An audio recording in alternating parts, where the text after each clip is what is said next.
আসসালামু আলাইকুম। আজকে আমরা জৈব যৌগ কাকে বলে এবং জৈব যৌগের শ্রেণীবিভাগ উদাহরণ সহ দেখানোর চেষ্টা করব।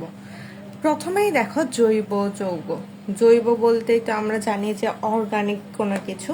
তাহলে জৈব যৌগ বলতে হাইড্রোজেন এবং কার্বন, মেইনলি আমাদের কার্বন দ্বারা গঠিত। কার্বনের সাথে হতে পারে আমাদের হাইড্রোজেন, হতে পারে অক্সিজেন, হতে পারে নাইট্রোজেন, সালফার, ফসফরাস, যে কোনো মৌল যুক্ত থাকতে পারে, কিন্তু মেইনলি আমাদের কার্বন কার্বন বন্ড থাকতে হবে। কি থাকতে হবে? কার্বন কার্বন বন্ধনগুলো থাকতেই হবে। তাহলে জৈব যৌগ বলতে হাইড্রোজেন এবং কার্বন দ্বারা গঠিত হাইড্রোকার্বন এবং হাইড্রোকার্বন থেকে উদ্ভূত যৌগসমূহকে বোঝায়। মানে আমাদের হাইড্রোকার্বন থেকে যেসব যৌগ তৈরি হয় তাদেরকে বুঝিয়ে থাকে। এসব জৈব যৌগে কার্বনের সাথে প্রধানত আমাদের hydrogen, oxygen, nitrogen, sulphur, phosphorus প্রভৃতি মৌল যুক্ত থাকতে পারে। উদাহরণ হিসাবে আমরা দিতে পারি methane, methyl alcohol, acetic acid. দেখো সবগুলোতে কিন্তু আমাদের কার্বন যুক্ত আছে। পাশে যেইটাই থাকুক না কেন, কার্বক্সিলিক অ্যাসিড হোক আর অ্যালকোহল হোক, যেইটাই হোক না কেন, আমাদের মেনলি আছে কি, মেনলি কার্বন কার্বন বন্ধনটা মাস্ট বি আছে। তাহলে জৈব যৌগ হলো একটা বিশাল পরিবার যার সদস্য সংখ্যা প্রায় 1 কোটির থেকেও বেশি।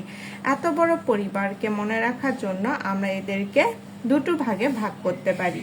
একটা হচ্ছে খোলা মনের মানুষ, যাদেরকে আমরা মুক্ত শিকল বলে চিহ্নিত করি, আর একটা হচ্ছে বদ্ধ শিকল।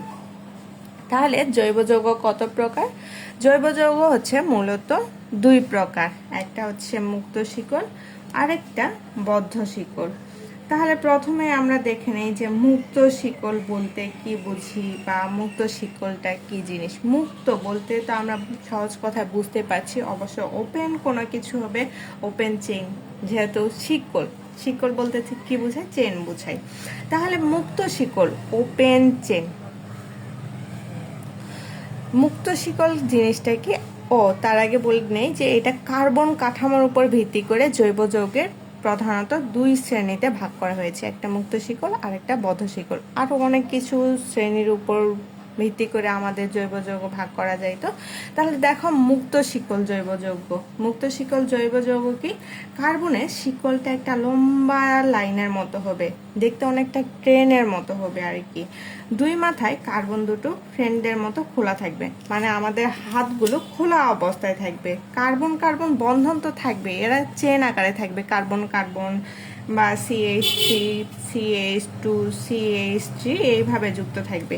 এই যে আমাদের এই চেনগুলো, এগুলো কি অবস্থায় থাকবে? 2 মাথার যে 2টা হাত, এই 2টা হাত খোলা অবস্থায় থাকবে এবং পরস্পরের সাথে হাত মেলাবে না।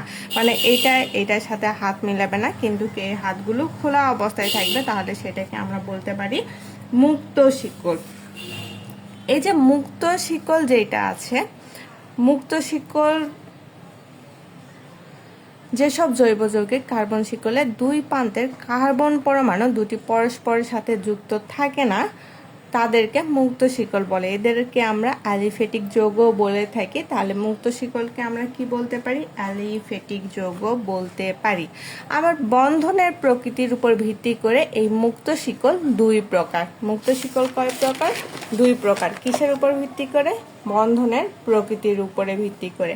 একটা হচ্ছে সম্পৃক্ত মুক্ত শিকল, আর একটা অসম্পৃক্ত মুক্ত শিকল। প্রথমে দেখি সম্পৃক্ত। সম্পৃক্ত মুক্ত শিকল বলতে আমরা কি বুঝি? এই যে দেখো কার্বন কার্বন কার্বন কার্বন যে শিকলগুলো গঠিত হয়েছে মুক্ত শিকলে, এদের সত্য কি ছিল? যে কার্বনের সাথে কার্বন যুক্ত থাকবে, কিন্তু বলা ছিল না যে এরা একক বন্ধন দ্বারা যুক্ত থাকবে, নাকি ডাবল বন্ধন দ্বারা যুক্ত থাকবে, নাকি ট্রিপল বন্ধন দ্বারা যুক্ত থাকবে। যখন আমাদের সম্পৃক্ত মুক্ত শিকল এই কথাটা আসছে, তখন আমরা বলতে পারি যে কার্বন শিকলে কার্বন পরমাণুগুলো, এই যে কার্বন শিকলে যে কার্বন পরমাণুগুলো আছে, এই কার্বন পরমাণুগুলো কেবল একক বন্ধন দ্বারা যুক্ত থাকবে। এদের সত্য কি? সম্পৃক্ত মুক্ত শিকলে এদেরকে একক বন্ধন দ্বারা যুক্ত থাকতে হবে। তাহলে তাদেরকে আমরা বলতে পারি সম্পৃক্ত মুক্ত শিকল। এই যে উদাহরণ হিসাবে আমাদের দেওয়া আছে propane, CH3 bond CH2 bond CH2। এই যে এগুলো কিন্তু ফাঁকা, মানে এই কার্বনের হাত ফাঁকা অবস্থায় আছে, তাই না? কিন্তু এদের মাঝখানে যে বন্ধনগুলো আছে এই বন্ধনগুলো একক বন্ধন দ্বারা যুক্ত আছে, এই জন্য এরা সম্পৃক্ত মুক্ত শিকল। এখন আসি অসম্পৃক্ত মুক্ত শিকল বলতে আমরা কি বুঝি। অসম্পৃক্ত মুক্ত শিকল হচ্ছে কার্বন শিকলের অন্তত দুটি কার্বন পরমাণু কার্বন কার্বন দ্বিবন্ধন বা কার্বন কার্বন ত্রিবন্ধন দ্বারা যুক্ত থাকবে।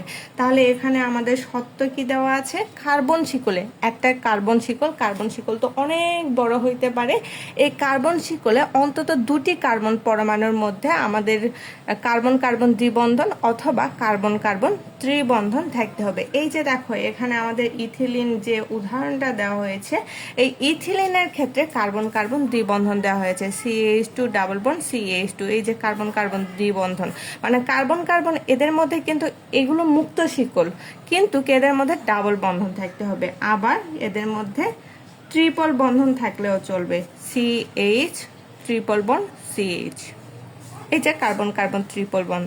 কার্বন কার্বন দ্বিবন্ধন অথবা কার্বন কার্বন ত্রিবন্ধন দ্বারা যুক্ত হলে সেটাকে আমরা বলতে পারি অসম্পৃক্ত মুক্ত শিকল।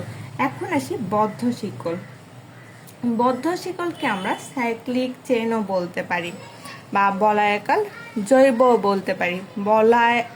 বল আকার মানে আমাদের বলের মতো কোনো কিছু একটা হবে, তাই না? বলয়াকার বা বল আকার যেটাই হোক না কেন আমাদের বলের মতো বা রিংয়ের মতো কোনো কিছু একটা আকৃতি হয়ে থাকে। দেখো কার্বন পরমাণুগুলো বা যেসব জৈব যৌগের কার্বন শিকলের দুই প্রান্তের কার্বন পরমাণু পরস্পরের সাথে সরাসরি বা অন্য কোনো পরমাণুর মাধ্যমে যুক্ত হয়ে একটি বলয় গঠন করে।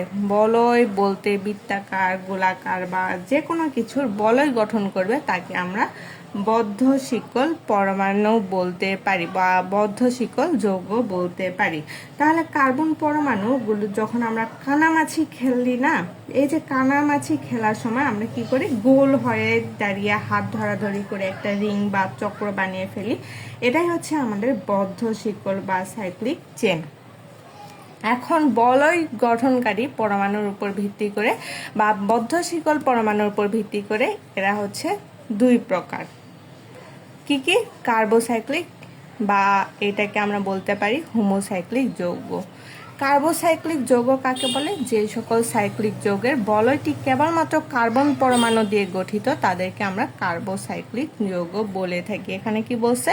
যে সকল সাইক্লিক যৌগের, আমাদের সাইক্লিক যৌগ অথবা চাক্রিক যৌগ হতে হবে, এই চাক্রিক যৌগের বলয়টি কেবলমাত্র আমাদের কার্বন পরমাণু দ্বারা ওই যে বৃত্ত বা আমাদের একটা রিং আকারে যেটা গঠিত হবে সেটা যদি শুধুমাত্র কার্বন পরমাণু দ্বারা গঠিত হয় তাদেরকে আমরা কার্বোসাইক্লিক যৌগ বলতে পারি।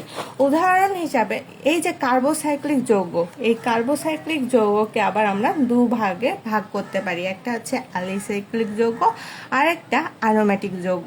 দেখো কার্বোসাইক্লিক যৌগের প্রথমে অ্যালিসাইক্লিক যৌগটা আছে। এই অ্যালিসাইক্লিক যৌগটা কি জিনিস বা অ্যালিসাইক্লিক যৌগ কাকে বলে? গঠন বলয়াকার হলেও এদের ধর্ম মুক্ত শিকল বা অ্যালিফ্যাটিক যৌগের মতো হলে এদেরকে আমরা অ্যালিসাইক্লিক যৌগ বলে থাকি।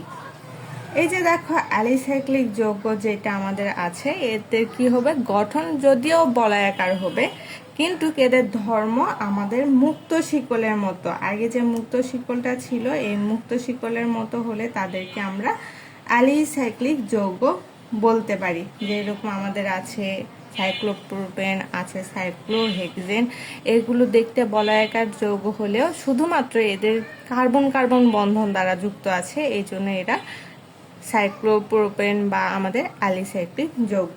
এখন আসি অ্যারোমেটিক। অ্যারোমা বলতে আমরা কি বুঝি? অ্যারোমা মানে হচ্ছে সুগন্ধ। দেখতে আমাদের সুগন্ধ, দেখতে রিংয়ের মতো এদের স্পেশাল কিছু অ্যারোমেটিক ক্যারেক্টার থাকে, যেমন একান্ত দ্বিবন্ধন বা অল্টারনেট ডাবল বন্ড, যেরকম হতে পারে বেনজিন। এরা বিশেষ সুগন্ধযুক্ত। অ্যারোমেটিক যৌগ, অ্যারোমেটিক অবশ্যই সুগন্ধযুক্ত যৌগ হতে হবে, তাহলে এরা বিশেষ সুগন্ধযুক্ত এবং বলয়ে একান্ত দ্বিবন্ধন থাকে, তাদেরকে আমরা অ্যারোমেটিক যৌগ বলতে পারি। এখন আসি হেটারোসাইক্লিক বা বিষম চক্রীয় যৌগ। এটা কিসের থেকে আসছে? আমাদের এই যে বদ্ধ শিকল বা বলয়াকার যে যৌগটা আছে সেটা বলয় গঠনকারীর উপর ভিত্তি করে আমরা এটাকে কার্বোসাইক্লিক এবং হেটারোসাইক্লিক দুইটা বিশেষ ভাগে ভাগ করেছিলাম। এখন হেটারোসাইক্লিক বা বিষমচাক্রিক যৌগ কাকে বলে? যে সকল বলয়াকার যৌগের চক্র বা রিং গঠনে কার্বন পরমাণু ছাড়াও অন্য কোনো পরমাণু, মানে অন্য কোনো মৌলের পরমাণু হতে পারে, সেটা অক্সিজেন হতে পারে, নাইট্রোজেন হতে পারে, সালফার, এগুলো যদি উপস্থিত থাকে কিন্তু কয়টা বলয়াকার বা চাকতিক আকারে হতে হবে, এটা মাস্ট বি। আমাদের সত্যটা হবে যে বলয়াকার বা চাকতিক যৌগ হতে হবে, কিন্তু ওই চক্রের মধ্যে আমাদের যুক্ত থাকবে অক্সিজেন বা যুক্ত থাকবে নাইট্রোজেন বা যুক্ত থাকবে সালফার, তাহলে এদেরকে আমরা হেটারোসাইক্লিক যৌগ বলতে পারি। এদেরকেও আবার দুটি ভাগে ভাগ করা হয়েছে। প্রথম ভাগ হচ্ছে আমাদের হেটারো অ্যালিসাইক্লিক যৌগ। যে সকল হেটারো অ্যালিসাইক্লিক যৌগ বা হেটারোসাইক্লিক যৌগের ধর্ম প্রায় অ্যালিফেটিক যৌগের, আমাদের প্রথমে যখন কার্বোসাইক্লিক যৌগ পড়েছিলাম তখনও কিন্তু আমাদের অ্যালিসাইক্লিক যৌগ এবং অ্যারোমেটিক যৌগের কথা বলা হয়েছিল। আবার যখন আমরা হেটারোসাইক্লিক যৌগ পড়ব তখনও আমাদের হেটারো অ্যালিসাইক্লিক এবং হেটারো অ্যারোমেটিক যৌগের কথা বলা হয়েছে। শুধুমাত্র ওই যে চেনটা, আমাদের কার্বন কার্বন যে চেনটা, সেখানে আমাদের অক্সিজেন বা নাইট্রোজেন বা সালফার যে কোনো একটা মৌল যুক্ত থাকবে, তাহলে সেটা আমাদের হেটারো এবং হেটারো অ্যারোমেটিক হেটারো অ্যালিসাইক্লিক যৌগ পরিণত হবে। তাহলে যে সকল হেটারোসাইক্লিক যৌগের ধর্ম প্রায় অ্যালিফ্যাটিক যৌগের অনুরূপ তাদেরকে আমরা হেটারো অ্যালিসাইক্লিক যৌগ বলি। এসব যৌগের রিংয়ে এক এক কোণায় অক্সিজেন থাকে, মানে আমাদের রিংটা পুরোপুরি কার্বন পরমাণু দ্বারা গঠিত হবে, কিন্তু একটা কোণায় অক্সিজেন বা যে কোনো একটা কিছু যুক্ত থাকবে, মেইনলি অক্সিজেন যুক্ত থাকে, তাহলে সেটা আমাদের হেটারো অ্যালিসাইক্লিক যৌগ। এখন আসি হেটারো অ্যারোমেটিক যৌগ। এইসব বলয়াকার বা সাইক্লিক জৈব যৌগের বলয়টি কেবল কার্বন পরমাণু দিয়ে গঠিত নয়, বরং কার্বন ছাড়াও অন্য কোনো বিষম পরমাণু, যেরকম আমাদের নাইট্রোজেন, অক্সিজেন, সালফার দ্বারা গঠিত হয় এবং যৌগগুলো অ্যারোমেটিক ধর্মের, তাদেরকে আমরা হেটারো অ্যারোমেটিক যৌগ বলতে পারি, যেমন পিরিডিন। এই হচ্ছে মূলত আমাদের জৈব যৌগ এবং জৈব যৌগের শ্রেণীবিভাগ। আসসালামু আলাইকুম।